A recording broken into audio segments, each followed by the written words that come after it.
بسم اللہ الرحمن الرحیم۔ قابل نے اپنے بھائی حابل کو قتل کیا۔ قابل اور حابل یہ دونوں حضرت آدم علیہ السلام کے بیٹے تھے۔ جب قابل قتل کرنے کے ارادے سے اپنے بھائی حابل کے پاس گیا تو حابل نے کہا لئن بسطت الی یدک لتقتلنی ما انا بباسط یدی الیک لاقتلک انی اخاف اللہ رب العالمین، کہ تو مجھے قتل کرے گا، میں تجھے قتل نہیں کروں گا اس لیے کہ میں اپنے رب سے ڈرتا ہوں۔ لہذا پھر قابل نے اپنے بھائی حابل کو قتل کر دیا۔ پھر قابل کو پوری زندگی چین نہیں آیا اور وہ پریشانی اور مصیبتوں میں زندگی گزارتا رہا، اور قیامت تک جتنے بھی اس دنیا کے اندر قتل کے واقعات پیش آئیں گے اور قاتل کو جو سزا ہوگی اس میں سے ایک حصہ قابل کو بھی ملے گا، اس لیے کہ اس نے اس گناہ کی بنیاد رکھی تھی۔ اور ایک ظالم اس دنیا میں نمرود گزرا ہے کہ جس نے حضرت سیدنا ابراہیم علیہ السلام کو آگ میں ڈالنے کے لیے ایک بہت بڑی آگ جلائی، اور پھر سیدنا ابراہیم علیہ السلام کو اس آگ میں ڈالا، لیکن اللہ پاک نے اس آگ کو سیدنا ابراہیم علیہ السلام کے لیے گلے گلزار بنا دیا۔ قرآن کریم کی آیت ہے یا نار کونی بردا وسلاما علی ابراہیم، کہ یہ آگ تو ٹھنڈی اور سلامت والی ہو جا ابراہیم علیہ السلام پر۔ پھر اللہ پاک نے اس ظالم کو بھی دنیا میں سزا دی کہ اس کے ہی لوگ جو اس کے سامنے سجدہ کرتے تھے اپنے جوتے نکال کر نمرود کے سر پر مارنے لگے، کہ نمرود کے سر کے اندر ایک لنگڑا مچھر گھس گیا، اور جب تک وہ اپنے سر کے اوپر جوتے نہیں کھاتا تھا تب تک اس کو سکون نہیں آتا تھا، تو اللہ پاک نے اسی کے لوگوں کو اس کے کام لگا دیا اور وہ اس کے سر میں جوتے مارا کرتے تھے۔ اور ایک ظالم فرعون گزرا ہے کہ فرعون نے بنی اسرائیل کے 20 بچوں کو قتل کیا تھا، 20,000 بچوں کو قتل کیا تھا۔ اللہ پاک نے اس کو بھی سزا دی اور اس دنیا میں اس کو پانی میں غرق کیا۔ فَالْيَوْمَ نُنَجِّيكَ بِبَدَنِكَ لِتَكُونَ لِمَنْ خَلْفَكَ آیَةً، کہ ہم تیرے بدن کو نجات دیں گے تاکہ تو آنے والے لوگوں کے لیے عبرت کا مقام بنے۔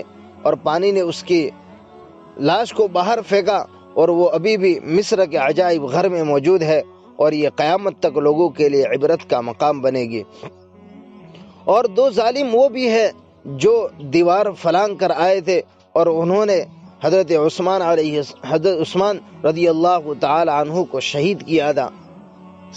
سودان بن حمران اور عمرو بن حمق یہ دونوں دیوار فلانگ کر آئے اور حضرت عثمان رضی اللہ تعالیٰ عنہ کو قتل کیا۔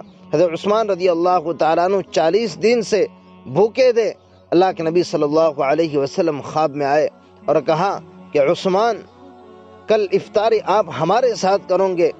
دوسرے دن حضرت عثمان رضی اللہ تعالیٰ عنہ نے نئے کپڑے پہنے اور قرآن کریم کی تلاوت کر رہے تھے، اور وہ 2 ظالم دیوار فلانگ کر آئے اور سیدھے آپ کے سینے کے اوپر وار کیا اور حملہ کیا، جس سے آپ کے سینے کے اندر سے خون نکلا اور خون کے قطرات قرآن مجید کے اوپر گرے۔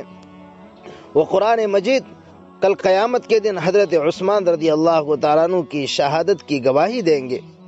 اور حضرت عثمان رضی اللہ تعالیٰ عنہ کو بچانے کے لیے ان کی بیوی نائلہ آئی، لیکن ان ظالموں نے حضرت نائلہ پر بھی حملہ کیا اور ان کی 4 انگلیاں شہید ہو گئی۔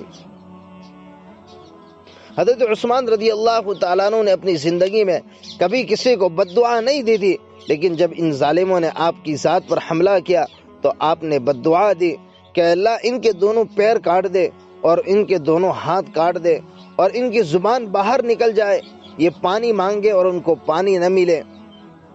اور یہ بد دعا قبول ہوئی اللہ کے یہاں۔ اور شام کی جامع مسجد کے باہر جب لوگ جمعہ پڑھ کے نکلے تو 2 آدمیوں کو دیکھا گیا کہ دونوں کے ہاتھ کٹے ہوئے ہیں، دونوں کے پیر کٹے ہوئے ہیں اور دونوں کی زبانیں باہر ہے۔ جب پوچھا گیا تو معلوم ہوا کہ یہ حضرت عثمان رضی اللہ تعالیٰ عنہ کے قاتل ہے اور یہ ان کی بد دعا کا نتیجہ ہے۔ اسی لیے دنیا کے اندر جو بھی ظلم کرتا ہے اللہ پاک ظلم کی سزا اس کو دنیا میں بھی دیتے ہیں اور ظلم کی سزا آخرت میں بھی دیتے ہیں، اور ظالم مظلوم کی دعا اللہ کے ہاں فوراً قبول ہوتی ہے۔ اللہ تعالیٰ ڈھیل ضرور دیتے ہیں، وَأُمْلِي لَهُمْ إِنَّ كَيْدِي مَتِينٌ، اللہ تعالیٰ ڈھیل ضرور دیتے ہیں لیکن جب اللہ کی پکڑ آتی ہے تو بڑی سخت ہوتی ہے۔ إِنَّ بَطْشَ رَبِّكَ لَشَدِيدٌ، کہ اللہ کی پکڑ بڑی سخت ہے۔ جب اللہ پکڑ کرنے پر آتے ہیں تو اس کو قیامت تک لوگوں کے لیے عبرت کا نشان بنا دیتے ہیں۔ اسی طرح حضرت حسین رضی اللہ تعالیٰ عنہ کے قاتل کہ اللہ پاک نے ان کو بھی سزا دی، جتنے بھی قاتل تھے۔ مختار بن ابو عبید ثقفی کا زمانہ آیا، اس وقت اس نے ان تمام کو قتل کیا، اور عبیداللہ بن زیاد کا کیا حشر ہوا۔ سنن ترمذی ابواب المناقب میں روایت ہے کہ ان سب کے سر پڑے ہوئے تھے اور اچانک ایک اژدہا آیا اور عبیداللہ بن زیاد کے نتنوں سے داخل ہوا اور منہ سے نکلا، اور پھر منہ سے داخل ہوا اور پھر نتنوں سے نکلا، اور اسی طرح عبیداللہ بن زیاد کے ساتھ جتنے بھی لوگ تھے سب کے ساتھ اس اژدہے نے اس طرح کیا۔